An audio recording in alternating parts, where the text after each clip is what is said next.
Om Swastiastu.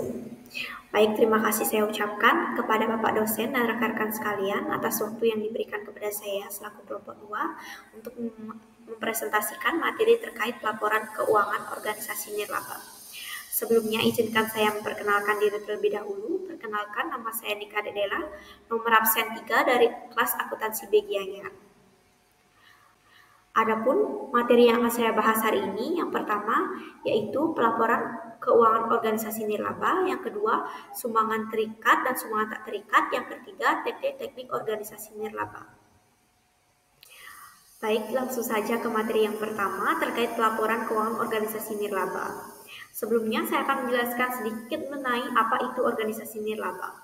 Organisasi nirlaba merupakan suatu lembaga atau kumpulan dari beberapa individu yang memiliki tujuan tertentu dan bekerja sama untuk mencapai tujuan tertentu. Dalam pelaksanaan kegiatannya dilakukan tidak berorientasi pada pembukaan laba atau kekayaan semata.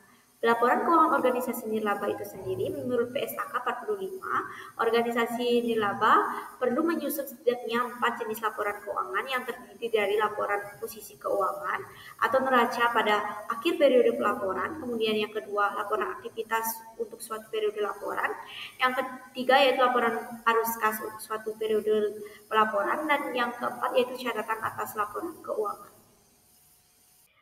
Baik, lebih lanjut mengenai keempat jenis laporan dalam organisasi nirlaba, penjelasannya akan saya mulai dari laporan posisi keuangan. Laporan posisi keuangan memiliki tujuan untuk menyediakan informasi mengenai aset, kewajiban, dan aset bersih, serta informasi mengenai hubungan di antara unsur-unsur tersebut pada waktu tertentu. Adapun klasifikasi yang harus diperhatikan dalam laporan posisi keuangan yaitu yang pertama, klasifikasi aset dan kewajiban. Informasi likuiditas diberikan dengan cara sebagai berikut. Yang pertama, menyajikan aktiva berdasarkan urutan likuiditas dan kewajiban berdasarkan tanggal jatuh tempo. Yang kedua, mengelompokkan aktiva dalam aktiva lancar dan tidak lancar, dan kewajiban ke dalam jangka pendek dan jangka panjang. Yang ketiga yaitu mengungkapkan informasi mengenai likuiditas aktiva atau saat jatuh temponya kewajiban, termasuk dengan pembatasan penggunaan aktiva pada catatan atas laporan keuangan. Klasifikasi yang kedua yang harus diperhatikan yaitu klasifikasi aktiva bersih, terikat atau tidak terikat.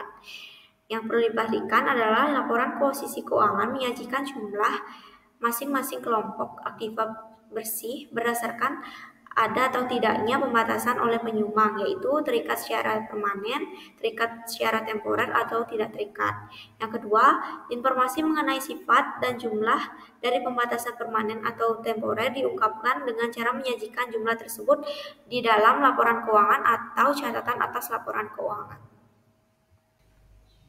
Nah, jenis laporan yang ketiga adalah laporan aktivitas. Tujuan utama dari laporan ini adalah untuk menyediakan informasi mengenai pengaruh transaksi dan peristiwa lain yang mengubah jumlah dan sifat aset bersih, hubungan antara transaksi dan peristiwa lain, dan bagaimana penggunaan sumber daya dalam pelaksanaan berbagai program atau jasa.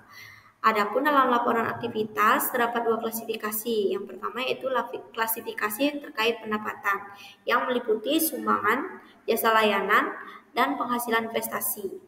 Pendapatan itu sendiri disajikan secara bruto. Namun khusus untuk pendapatan investasi dapat disajikan secara neto dengan syarat beban-beban terkait seperti beban penitipan dan beban penasehat investasi yang diungkapkan dalam catatan atas laporan keuangan. Kemudian klasifikasi yang kedua terkait klasifikasi beban.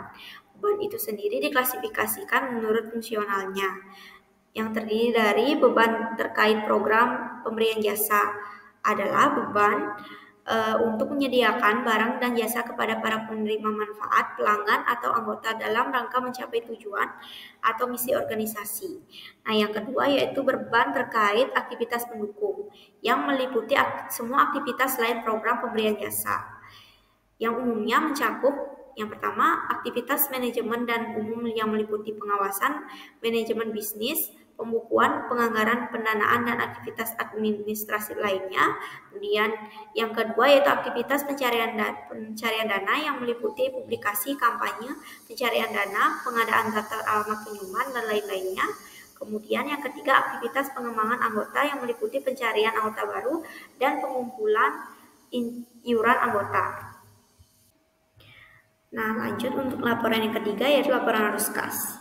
Tujuan utama dari laporan ini adalah menyajikan informasi mengenai penerimaan dan pengeluaran kas dalam suatu periode.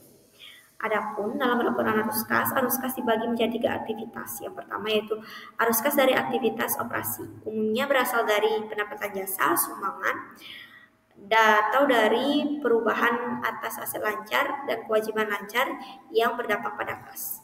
Yang kedua yaitu arus kas dari aktivitas investasi. Biasanya mencatat dampak perubahan aset tetap terhadap kas, misalnya karena pembelian peralatan atau penjualan tanah dan sebagainya.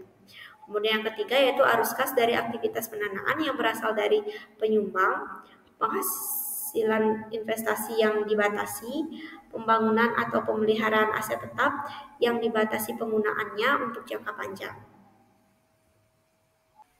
Jenis laporan yang keempat adalah catatan atas laporan keuangan, yang dimana catatan atas laporan keuangan memiliki tujuan yaitu menyajikan seluruh informasi keuangan yang dianggap perlu untuk diketahui oleh pengguna laporan keuangan dan diungkapkan pada penyajian laporan keuangan. Kas dan setara kas, pendapatan dan biaya, aset tetap, metode penyusutan, serta pos posisi keuangan. Ya, untuk materi subbab kedua yaitu terkait dengan sumbangan terikat dan tak terikat. Untuk yang pertama, sumbangan terikat merupakan sumbangan yang dibatasi penggunaannya oleh penyumbang untuk tujuan tertentu. Pembatasan tersebut dapat bersifat yang pertama, sumbangan terikat temporer. Sumbangan terikat temporer adalah sumber daya yang pembatasan penggunaannya dipertahankan sampai dengan periode tertentu atau sampai dengan terpenuhinya keadaan tertentu. Kemudian jenis sumbangan yang kedua yaitu sumbangan terikat permanen. Sumbangan terikat permanen adalah sumber daya yang pembatasan penggunaannya dipertahankan secara permanen. Nah, jenis sumbangan yang kedua yaitu sumbangan tak terikat. Sumbangan tak terikat adalah sumber daya yang penggunaannya tidak dibatasi untuk tujuan tertentu oleh penyumbang. Nah, untuk materi yang terakhir terkait teknik-teknik organisasi nirlaba meliputi pertama identifikasi dan temui para stakeholder. Hal ini bertujuan untuk mengetahui bagaimana sifat dan karakteristik para stakeholder agar kita dapat meyakinkan para stakeholder ini untuk tetap tertarik dan ikut berkontribusi sesuai perannya dalam keberhasilan program dari organisasi nirlaba. Kemudian yang kedua, tetapkan prioritas dan tujuan. Hal ini dapat dilakukan dengan melakukan diskusi kembali dengan para stakeholder untuk menentukan kebutuhan mana sih yang harus diprioritaskan, bisa dari tingkat urgensi demi keberhasilan program yang akan dijalankan. Kemudian yang ketiga yaitu buatlah jadwal dan kegiatan program. Jadwal dan kegiatan program itu sendiri idealnya mencantumkan berapa jumlah waktu yang diperlukan, sumber daya yang digunakan, serta siapa pihak-pihak yang bertanggung jawab. Nah, hal ini diberikan untuk memberikan gambaran kepada para anggota atau karyawan mengenai mekanisme dan efisiensi kerja yang ingin dicapai oleh organisasi nirlaba. Kemudian yang ketiga yaitu mengidentifikasi isu dan melengkapi analisis risiko.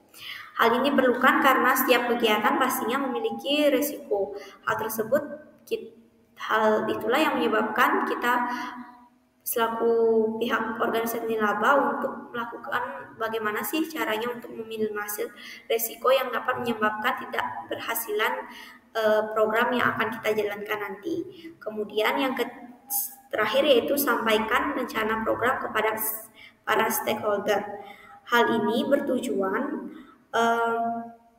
untuk memperjelas bagaimana rencana yang telah kita buat apakah telah memenuhi harapan mereka sehingga lebih terarah dan jelas program yang akan nantinya kita jalankan.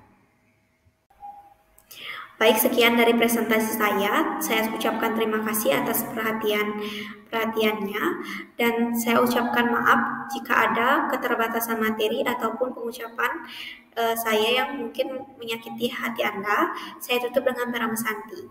Om Santi Santi Santi Om.